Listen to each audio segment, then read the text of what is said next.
Alright, so in this video I'm going to be showing you guys how to build a quick and easy heavy duty workbench for less than 50 bucks using just a couple of 2x4s and some plywood. Now I went with 5/8 inch thick plywood on top. You can go thicker. I wouldn't go any thinner than that unless you're not really going to be using it for much work or a light duty application, because this stuff tends to blow through. And I used about 6 2x4s and just some decking screws.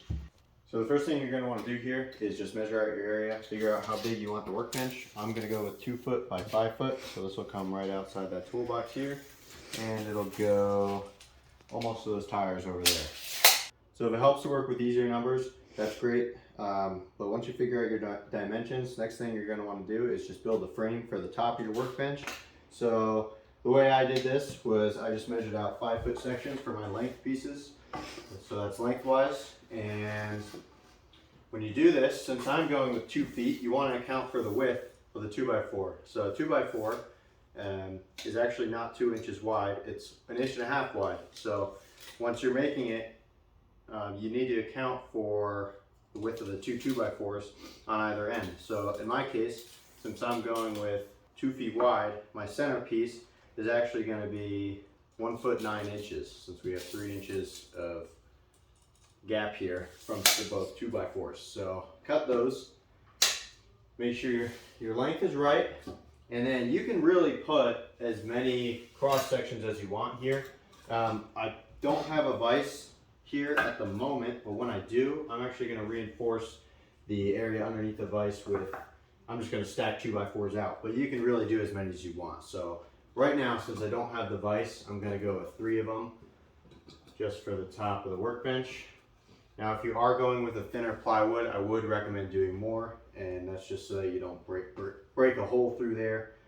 If you are mounting a vise, don't just do it to the plywood unless you're using something really thick and you're not going to be putting a lot of force in there. But I have broke through workbenches by pulling on stuff with a vise, so definitely reinforce it if you can. But yeah, this is the way I'm setting it up. So next, you just got to screw it all together.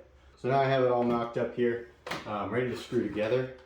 These are the screws that I'm using. You want to make sure you get probably at least 2.5 inches, just so that way you can go through the one 2x4 and get a good amount into the next. I like these star bits. The Phillips head ones I feel always strip out, and if you don't have a star bit, a lot of them actually come with one, so that's convenient. So this is what I'm going to be using, and I'll show you how I put those in.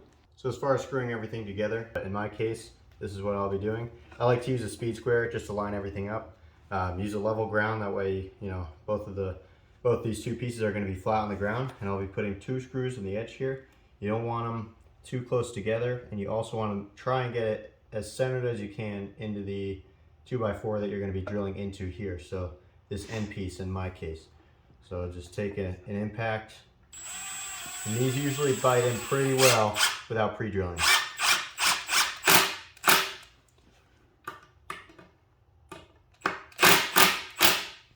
And that's all there is to it. So when it comes time to cutting the top plywood piece for your workbench, you can get all fancy with it and measure it all out. Me personally, I'm just going to trace it. So the key here is to get it centered, and then once you get it centered, you should be good to trace it.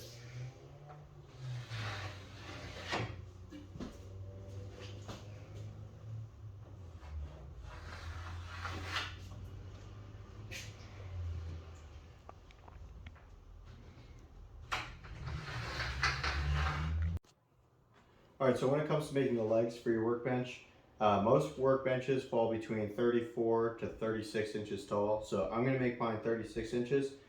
Now, when you're doing this, you want to, one, account for the thickness of the plywood you're using, right? So that when you come up and it goes inside of your workbench here, you want it to come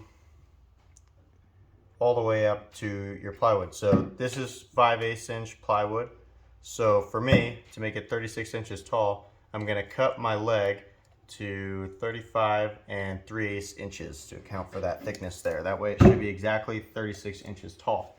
Now keep in mind that most garage floors are going to be sloped towards the end of the garage, right where the garage door is. So you want to account or you don't have to, it's very marginal, but I'm going to account for the slope of the garage. So I don't have one of those fancy tools with a meter on it. I think it's called a, I'm not sure, but it basically is a gravity fed thing that basically will tell you the degree of the slope.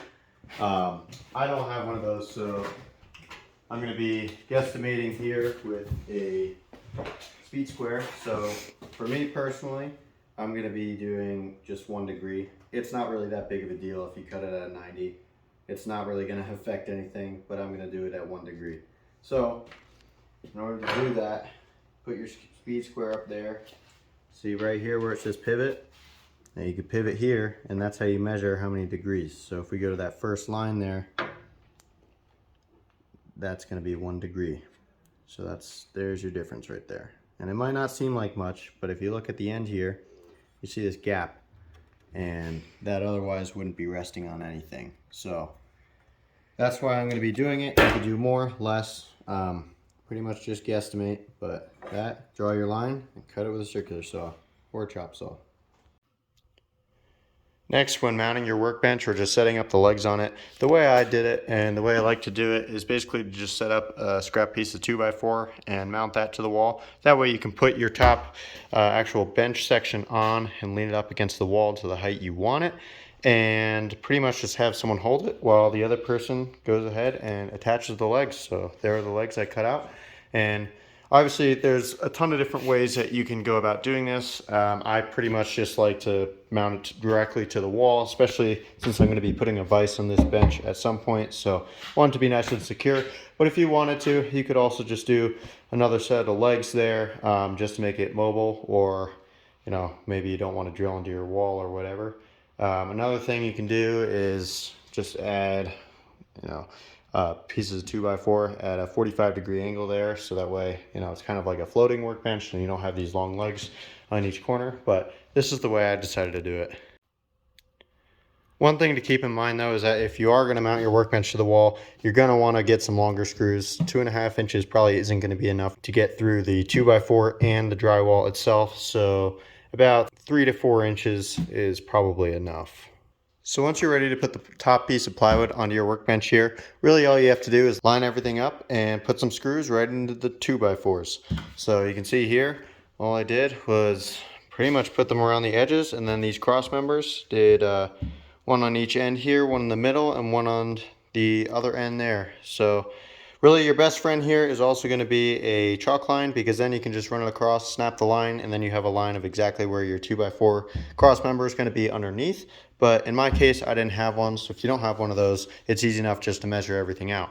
Another tip is you may want to pre-drill your holes here on the edge, especially if you're drilling really close to the end of a sheet of plywood here. And that's just because you want to avoid things like cracking, which you can see I had some of here.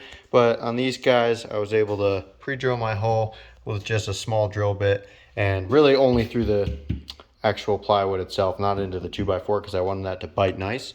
But just pre-drilling through that plywood there was able to prevent any cracking, whatnot, on the edge of the workbench. If you guys need lighting for your workbench, I got this light from Harbor Freight, and I think I got it for just about 50 bucks with a coupon. And as you can see, or I guess it's a little bit hard to see, but this thing is plenty bright, and you can actually install multiple, well, I'll show you guys. You can come over here and plug in multiple lights if you wanted to light up more space in your garage. But let me try and get a full picture here. Yeah, this thing's plenty bright, and it's more than enough for a simple workbench. I guess if you had a really long one, you might want to do a couple just in a row, but this is a great light for just 30 bucks. So as you can see here, my workbench is pretty much completed.